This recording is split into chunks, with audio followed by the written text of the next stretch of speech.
From a double-layered Easter egg that only the truest LEGO fans know, to the gravestone of a LEGO designer turned YouTuber. These are some super subtle things in LEGO that you definitely missed. Up first is one of the coolest references in all of LEGO, and it's in the LEGO Ninjago City Garden set. This is one of the biggest sets in the entire Ninjago theme, so as a result, it also has an insane amount of Easter eggs and references. But the one I want to show you is actually this gray minifigure sitting all by itself. All the die-hard Ninjago fans probably got this off rip, but this is actually a memorial for Zane, one of the 6 main ninjas in the Ninjago TV show. He actually died way more than once, but because of how significant it was, the designers gave him his very own memorial. The only thing better than references like these is when LEGO references other themes in their sets, like what they did in the Indiana Jones Temple of the Golden Idol set. This set is super small, so you'd think it'd be pretty difficult to slip a reference in here, but it's actually hiding in plain sight. The set shows Indy doing what he does best, stealing treasure from underground. But if you have Jimmy Neutron level LEGO knowledge, you might have noticed something on the wall where the Golden Idol is sitting. One of the faces is actually a King Kahuka mask from the LEGO Islanders theme, which hasn't been around since 2001. There's also a funny little minifigure head sticking his tongue out on the other side, which is pretty funny. But to catch that Islanders mask, you'd really need to know your stuff. There's no way you know this next one though. Apparently, it's impossible to subscribe to my channel in 3 seconds or less, so let's put it to the test. I'm gonna start a timer, so if you can do it, let me know down in the comments. Ready?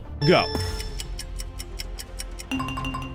Now that that's done, let's move on to the next reference. A few years ago, Thiago Catarino left LEGO for personal reasons and ended up becoming a super well-known LEGO YouTuber. When he worked at LEGO, he designed the Ship in a Bottle set and left a little tile piece with his initials TC on the set. Fast forward a couple years later, and he actually has his very own gravestone piece that's been featured in 2 different sets. The first one is the Haunted House set from 2020, which Thiago helped with before he left. To honor his work at LEGO, his designer friends made that tombstone piece and put him in the front yard to honor his memory and everything he did at LEGO. It's a funny joke, since of course he isn't dead, but the second set this piece is in is the Titanic. Before Thiago left LEGO, he actually pitched a LEGO Titanic idea to them, and not too long after, an official set was released. Thiago wasn't taking any credit for this, but then he saw that very same gravestone piece in the instructions, and how else could you react besides being super excited? LEGO designers include themselves in their sets all the time, like Thiago did with the Haunted House. But nobody does it quite like Chris McVie. Chris started working at LEGO in 2019, and one of his most well-known sets is the Modular police station set. Not only does it have the super famous laundromat billboard reference, but there are tons of play features too. But the best part by far is how Chris slipped himself into this set. There seems to be a donut thief on the loose, stealing all of the cops' favorite food. But if we take a look at this minifigure, then look at this picture of Chris, something's going on here. Are you telling me that the donut thief has been Chris McVie the whole time? This is a super funny cameo, but the modular buildings theme is full of cool stuff like this, like the one in the boutique hotel set. This is the 16th set in the modular building series, but did you know that 20 of these sets were designed by the LEGO creator experts? These are some of the most talented people at LEGO, and this is actually the team that Thiago presented the Titanic idea to back in 2019. They've made sets like the Manchester United Stadium from 2020, the Porsche 911 from 2021, the Taj Mahal from 2017, the list goes on and on. Not too many people knew about this theme before the Titanic set was released, and after that huge success, they probably wanted to pay themselves some respect. And to do that, they included a brick-built version of the creator expert logo in the boutique hotel set. These other 2 builds are also references, but the whole point was that it looks like a mini art gallery. And I have to say, the creator expert logo fits right in. Another set with seamless references that you never know about is the Lion Knights Castle set. This is LEGO's modern take on the super famous castle theme, and honestly, the set looks really good. It's a giant gray castle with knights, wizards, forestmen, and so many more iconic minifigures, but the references are hiding inside. This castle can actually be open on the backside, and if you look at the top room on the second from the right side, these weird yellow bricks might ring a bell. Well, it's because they're actually a mini brick-built version of the now $10,000 yellow castle set from 1979. It's by far one of LEGO's most famous sets, so it's no wonder the designers referenced it here. However, I did say there were multiple references, and the second one is a lot easier to find with the castle closed. On the right side of the castle, you'll see this giant tree with a beehive in it, and because of the minifigures in this set, we know who this tree belongs to.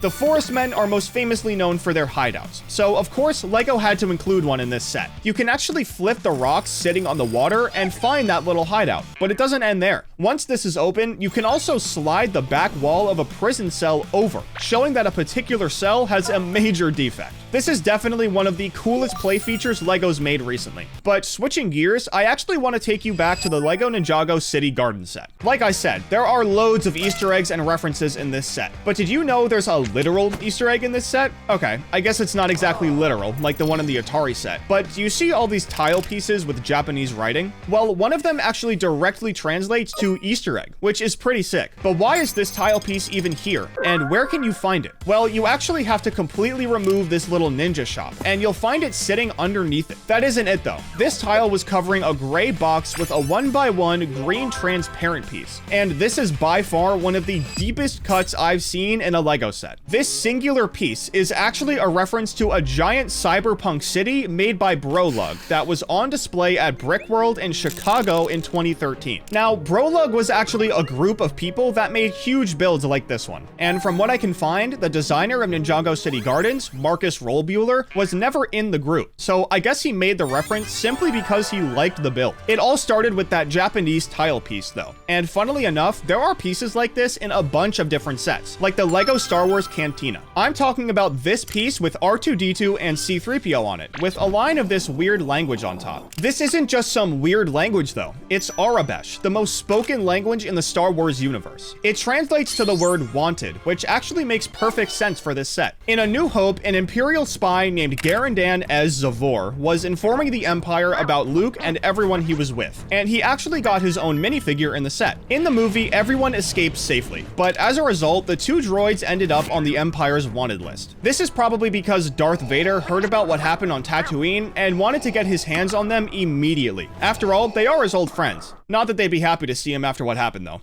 Yeesh.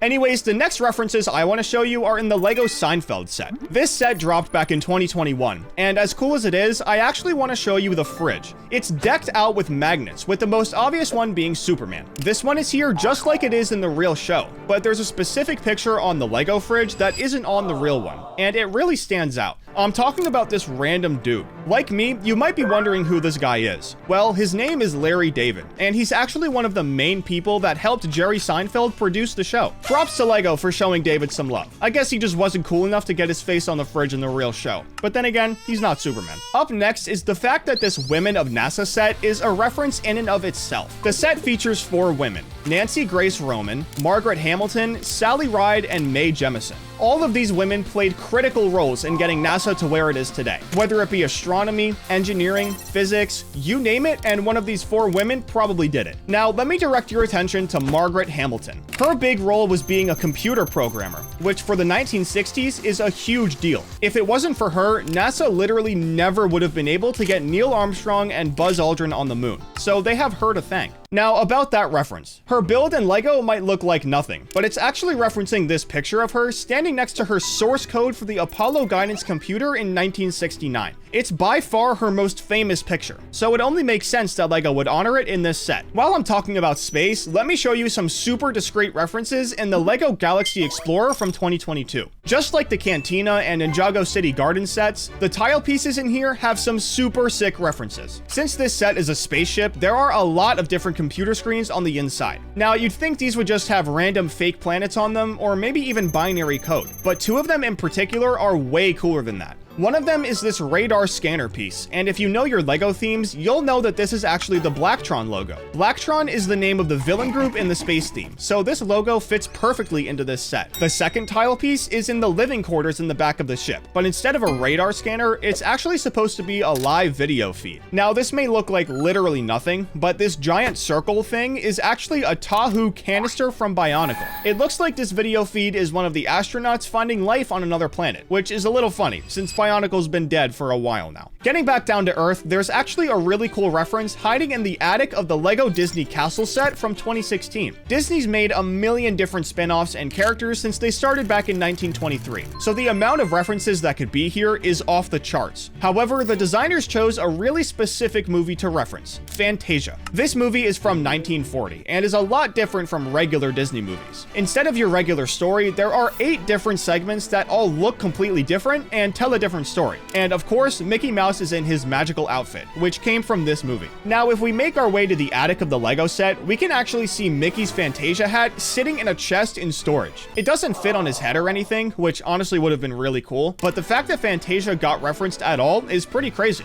Another set with references that are high in the sky is the LEGO Tree of Creativity set. If you've never seen this set before, don't worry, you're not going crazy. It was originally given to people who went to the LEGO Inside Tour back in 2017, but then was later sold at the LEGO House in Denmark, so it's no wonder you've never seen it on the shelves. The craziest part about this set, though, isn't the fact that it's super rare, and it isn't the fact that there are references to LEGO themes all over it. It's the fact that it's a mini version of the real LEGO Tree of Creativity. Yes, that's actually a thing. The reason this set was sold in the LEGO House is because that's actually where you can find the real tree. It's over 45 feet tall and made up of over 6 million bricks. Just like its mini counterpart, there are smaller builds all over the leaves, but the most notable one is the crane at the top. Just like Margaret Hamilton in the Women of NASA set, the Tree of Creativity is a reference in and of itself, but this last one is a classic LEGO Easter egg. It's hidden in the Penguin set, and just like how it is with most Easter eggs, it's literally nowhere to be found. But this one is actually hidden under the set, just like that insane reference in the Ninjago City garden set. You have to take literally everything off, but once you do, you'll find a very fitting snowflake. LEGO does this a lot in their small seasonal sets, like this carrot hiding in the Easter Bunny set, or this bat hiding in the owl set for Halloween. This just proves that no matter how small the set is, there's always something to find. Besides those sets from the Coca-Cola soccer theme, there's literally nothing in those. What was your favorite Easter egg, reference, or detail in this video? Be sure to let me know down in the comments, and don't forget to subscribe.